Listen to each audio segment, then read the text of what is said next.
Hello friends, Vijayalakshmi kitchen treasures ಅಡುಗೆ ಚಾನಲ್ಗೆ ಸುಸ್ವಾಗತ.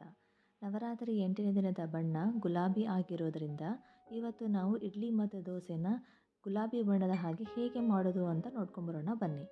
ಮೊದಲಿಗೆ ನಾನು ಉಪವಾಸದ ರವಾವನ್ನು ತೊಗೊಂಡಿದ್ದೇನೆ. ಇದು ಸಿರಿಧಾನ್ಯಗಳಲ್ಲಿ ಒಂದು ಮತ್ತು ಸಾಬುದಾನವನ್ನು ತೊಗೊಂಡಿದ್ದೇನೆ.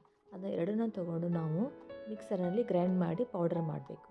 ಈಗ ಒಂದು ಬೌಲ್ನಲ್ಲಿ ಅದನ್ನು ಹಾಕಿ ನಮಗೆ ಪಿಂಕ್ ಕಲರ್ ಬೇಕಾಗಿರೋದ್ರಿಂದ ನಾನು ಬೀಟ್ರೂಟ್ನ ಪ್ಯೂರಿ ಮಾಡಿ ಹಾಕಿದ್ದೀನಿ. ಅಂದರೆ ಸ್ವಲ್ಪ ಮಿಕ್ಸಿಗೆ ಹಾಕಿದ್ದೀನಿ. 4 ಟೇಬಲ್ ಸ್ಪೂನ್ ಅಷ್ಟೇ ಹಾಕಿರೋದು. 1 ಕಪ್ ಮೊಸರು ಮತ್ತು ನೀರು ಹಾಕಿ ಚೆನ್ನಾಗಿ ಕಲಸಿ ದೋಸೆ ನಾವು ಹಿಟ್ಟನ್ನು ಹೇಗೆ ಮಾಡ್ತೇವೆ ಹಾಗೆ ಅದನ್ನು ರೆಡಿ ಮಾಡಿ ಇಟ್ಕೋಬೇಕು. ಅದಕ್ಕೆ ಉಪ್ಪನ್ನು ಹಾಕಿ ಚೆನ್ನಾಗಿ ಕಲಸಿ ಪ್ಲೇಟನ್ನು ಮುಚ್ಚಿ ಒಂದು 30 ನಿಮಿಷ ನಾವು ರೆಸ್ಟ್ ಮಾಡಲಿಕ್ಕೆ ಬಿಡೋಣ. ಎಲ್ಲ ಸಾಮಗ್ರಿಗಳ ಲಿಸ್ಟನ್ನು ಕ್ಯಾಪ್ಷನ್ ಬಾಕ್ಸಲ್ಲಿ ಮೆನ್ಷನ್ ಮಾಡಿದ್ದೇನೆ.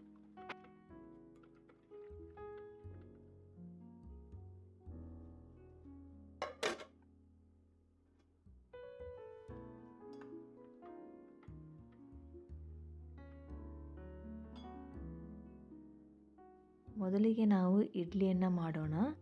ಇಡ್ಲಿ ಪ್ಲೇಟಿಗೆ ಎಣ್ಣೆಯನ್ನು ಹಚ್ಚಿ ಇಡ್ಲಿಯ ಹಿಟ್ಟನ್ನು ಹಾಕಿ ಇಡ್ಲಿ ಸ್ಟ್ಯಾಂಡಲ್ಲಿ ನೀರು ಹಾಕಿ ಇದನ್ನು ಈ ಪ್ಲೇಟನ್ನು ಇಟ್ಟು ಮುಚ್ಚಳವನ್ನು ಮುಚ್ಚಿ ನಾವು ಹೇಗೆ ಇಡ್ಲಿ ಮಾಡುತ್ತೇವೆ ಹಾಗೆಯೇ ಮಾಡಬೇಕು.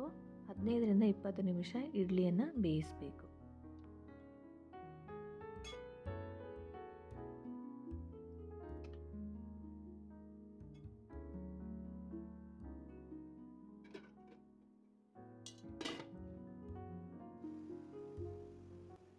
ಇಪ್ಪತ್ತು ನಿಮಿಷದ ನಂತರ ಇಡ್ಲಿ ಎಷ್ಟು ಚೆನ್ನಾಗಿ ಬಂದಿದೆ ನೋಡಿ.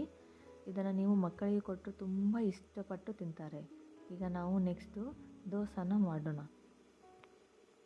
ದೋಸೆ ತವದ ಮೇಲೆ ಹಿಟ್ಟನ್ನು ಹಾಕಿ ಚೆನ್ನಾಗಿ ಎರಡೂ ಬದಿಯಲ್ಲಿ ಬೇಯಿಸಿ ಎಣ್ಣೆಯನ್ನು ಹಚ್ಚಿ ಬೇಯಿಸಿದರೆ ದೋಸೆ ಕೂಡ ರೆಡಿ ಆಗುತ್ತೆ.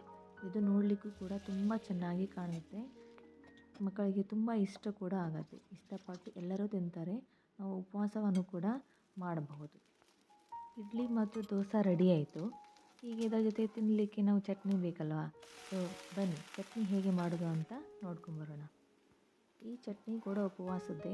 ನಾನು ಬಳಸಿರೋ ಸಾಮಗ್ರಿಗಳು ಉಪವಾಸಕ್ಕೆ ಸಂಬಂಧಪಟ್ಟಿರೋದು. ಶುಂಠಿ ಮತ್ತು ಕೊತ್ತಂಬರಿ ಯಾರಾದರೂ ಬಳಸಲ್ಲ ಅಂದರೆ ಅದನ್ನು ಸ್ಕಿಪ್ ಮಾಡ್ಬೋದು. ಈ ಚಟ್ನಿಗೆ ಕೊತ್ತಂಬರಿ, ಮೆಣಸಿನ್ಕಾಯಿ, ಕೊಬ್ಬರಿ, ಶೇಂಗಾ, ಉಪ್ಪು, ಜೀರಿಗೆ ಮತ್ತು ನಿಂಬೆಹಣ್ಣಿನ ರಸ, ಸ್ವಲ್ಪ ನೀರು ಹಾಕಿ ನಾವು ಗ್ರೈಂಡ್ ಮಾಡಿದರೆ ಈ ಚಟ್ನಿ ಕೂಡ ರೆಡಿ ಆಗುತ್ತೆ. ಇದಕ್ಕೆ ಸ್ವಲ್ಪ ನಾವು ಒಗ್ಗರಣೆ ಕೊಡೋಣ. ಎಣ್ಣೆ ಮತ್ತು ಜೀರಿಗೆ ಹಾಕಿರೋ ಒಗ್ಗರಣೆ ಕೊಟ್ಟರೆ ಆಯಿತು. ಈಗ ನಮಗೆ ರುಚಿಕರವಾದ ಗುಲಾಬಿ ಬಣ್ಣದ ದೋಸೆ ಮತ್ತು ಇಡ್ಲಿ ರೆಡಿಯಾಗಿದೆ. ಈ ವಿಡಿಯೋ ಇಷ್ಟವಾದಲ್ಲಿ ಲೈಕ್, ಕಮೆಂಟ್ ಮತ್ತು ಸಬ್ಸ್ಕ್ರೈಬ್ ಮಾಡೋದನ್ನು ಮರಿಬೇಡಿ. Thank you.